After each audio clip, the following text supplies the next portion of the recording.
அல்மா herbal அப்படிங்கிற YouTube சேனலை போய் சப்ஸ்கிரைப் பண்ணி வச்சுக்கோங்க. எப்பா இன்றைக்கி ஏகாதசி கவிச்சு சாப்பிட மாட்டேன், இன்றைக்கி மௌன விரதம், இன்றைக்கி பேசுகிறதா இல்லை, என்ன இன்றைக்கி கார்த்திகை விரதம், இன்றைக்கி அமாவாசை விரதம், இன்றைக்கி வெள்ளிக்கிழமை விரதம், இன்றைக்கி செவ்வாய்க்கிழமை விரதம், இன்றைக்கி எங்கள் அம்மா செத்த நாள், இன்றைக்கி எங்கள் அப்பா செத்த நாள், விரதம் இருக்கிறது கரெக்டு. நீங்கள் சொல்கிறதெல்லாம் நான் ஒத்துக்கிறேன். விரதம் என்னென்னா தெரியுமா?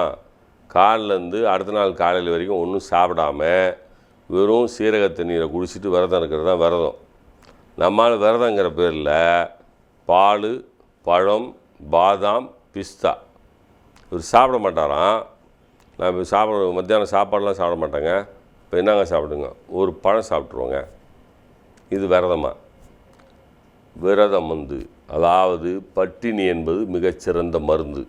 மாதத்தில் ஒரு நாள் பட்டினி இருந்தால் உடம்பில் அதிகமாக சேர்ந்துள்ள அத்தனை கழிவுகளும் வெளியே போய்விடும்.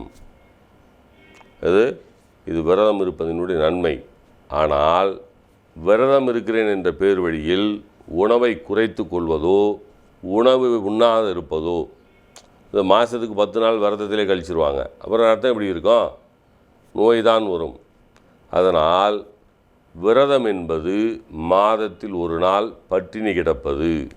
அதுவும் நல்ல உடல்நிலையில் இருப்பவர்கள் பட்டினி கிடப்பது. சர்க்கரை வியாதி வச்சுக்கிட்டு, ஹார்ட்டில் வியாதி வச்சுக்கிட்டு, நான் ப்ரெஷர் வச்சுக்கிட்டு இவங்கெல்லாம் இந்த விரதம்லாம் இருந்தீங்கன்னா அதுவே உங்கள் உயிருக்கு ஆபத்தாக முடிந்துவிடும்.